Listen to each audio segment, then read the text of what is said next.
Halos lahat tayo mahilig sa yung crispy pork skin. Kaya today, gagawa tayo ng very simple na Lechon Macau gamit ang ating air fryer. Simpol, luto na, So, meron tayo ditong pork belly. Very simple yung gagawin natin. Papalambutin muna natin siya before we put it into our air fryer to crisp up. So, very simple. Tubig, around 2 tablespoons of salt. So, bakit maalat? Kasi dapat may lasa yung baboy, may lasa din yung tubig. Kasi pag matabang yung tubig, hindi magkakaroon ng flavor yung ating pork. Dahon ng laurel, black pepper. Yan.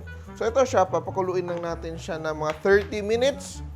And we will be ready for our next step. Sobrang dali lang. And ito na siya. Meron na akong pinakuluan earlier. And medyo nag-dry na siya. It's cool enough to handle.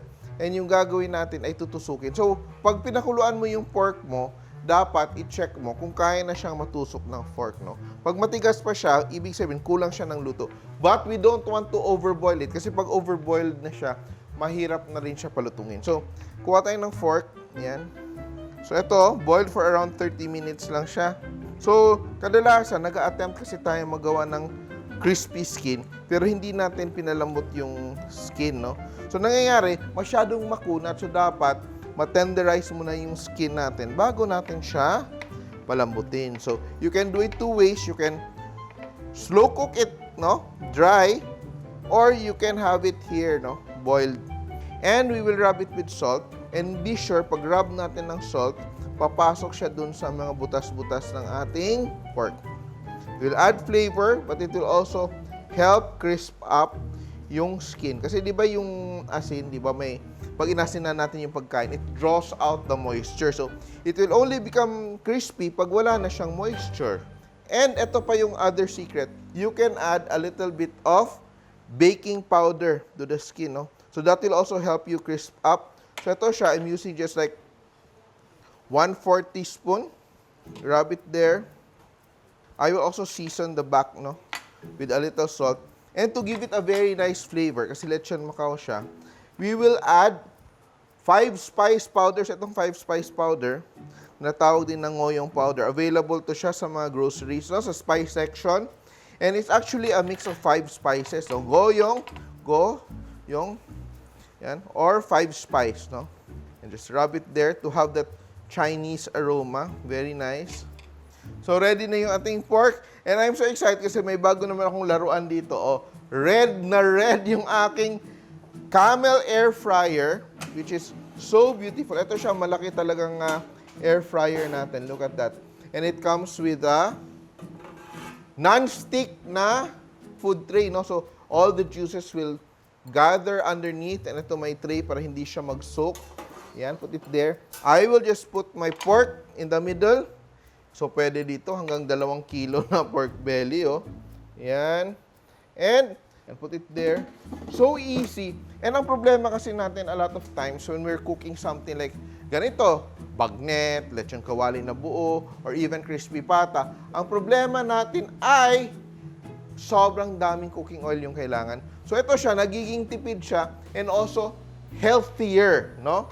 Yan. So, ito, may timer siya. Yung gagawin ko dito, I will set my temperature to 200 degrees and I will time it to 30 minutes. Yan. It's that simple. And we will wait for it to crisp up. Yan. So, ito maganda dito. You don't have to preheat kasi maganda yung rapid circulation system. Yan na sigurado tayo. Evenly cooked yung ating crispy pork belly or tatawagin natin today na Lechon Macau. So, gagawa tayo ng isang Chinese-style sauce, ang ginger scallion sauce o oil. Kasi it's oil-based and it's very simple to do. So, gagamitin ko dito yung aking camel chopper. Yan. Sobrang easy to do. If you do it by hand, pwede naman kamayin, pero matagal ka mag-chop, chop, chop, chop, chop. Ito, sobrang bilis lang. Pinakita ko na to dati, pero very easy to peel. Yan, you just use our spoon to peel. It's very important, yung gagamitin mo dito ay yung young ginger. Makita mo talaga pag young ginger, hindi siya masyado makulubot, di ba? Looks very fresh. Open it up. Very easy to use. Tingnan mo ha. And ang ganda dito sa chopper. Favorite chopper ko to ha. Kasi it's glass, made of glass. So yung mga smells niya, hindi didikit, no? And I will just cut it into small pieces. Yung aking ginger. Half a cup of ginger siguro to. Put it here. And look at that ha. I will chop. Chop, chop, chop. Yan. So easy. Imagine kung inisa-isa ko tong pag-chop nito, pag minsa aking ginger, kailan ako matatapos? I will just add a little bit of leeks. Lalagyan ko din siya ng garlic, no? Very easy to do. Yan. So I added my garlic and my leeks. Yan.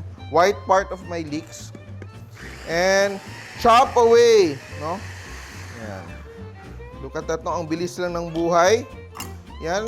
So, eto naman siya, the difference kasi with this and with using a blender. Pag blender kasi yung ginamit mo, sobrang purified yung inyong mga spices. Chopper talaga kailangan mo, hindi blender. Kasi hindi naman shake yung ginagawa natin. Ganun lang siya. And I'm ready. I will use around 1 cup of oil. So, I'm using canola oil. You can also use corn oil or you can use peanut oil, no?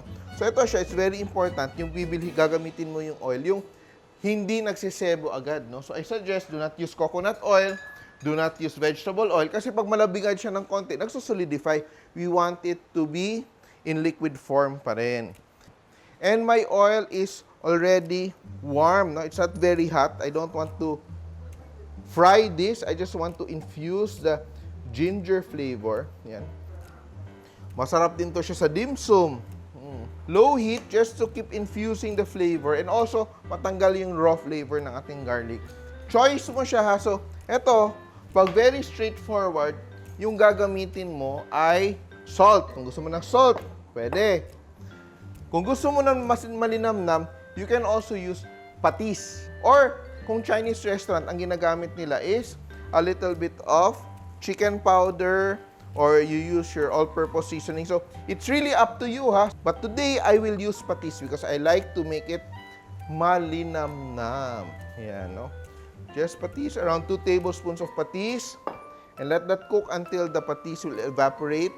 To finish, para mas masarap talaga siya, I will just add a little bit of sesame oil, no? 1 tablespoon of sesame oil. Masarap to, i-bottle, pwedeng pang negosyo. And even pag nagluluto ka, nagigisa-gisa ka, pwede you prepare your ginger this way, then kuha ka na ng konti. You don't have to peel every time, di ba? So parang ready pang gisa mo sa inyong mga, di ba, ulam na may ginger, di ba? Magisa-gisa ka ng konting clams with toge, yan. And that is very flavorful. Ay, put that aside. Pero ako, gusto ko tikman ko muna yung aking ginawa kung magiging truly happy ako.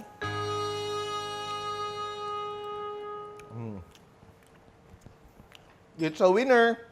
And all we have to do now is to wait for our Lechon Macau. And 30 minutes is up. Pero sisilipin natin siya. Kasi alam mo na, when you're cooking, kailangan mo i-base sa ano talaga nangyayari, no? Especially for this. And look at that. It's so beautiful. Pero feeling ko, kulang pa siya ng konti. So I'm going to add another 10 minutes. So i-adjust mo yung time until you achieve the crispness that you want. Yan.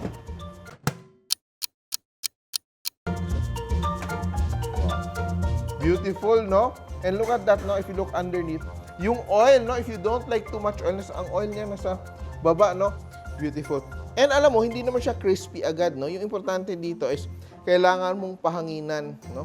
You have to let it rest until it will become crispy. Ito, medyo soft pa siya. Pero in a few minutes, pag mahanginan na yan, it cools down. It's going to be very crispy, and we will slice it and plate. Yan.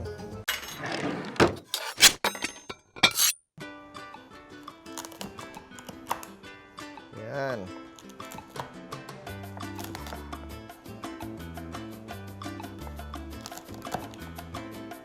Lechon Macau. Ito na yung ating crispy sarap Lechon Macau with our ginger scallion sauce.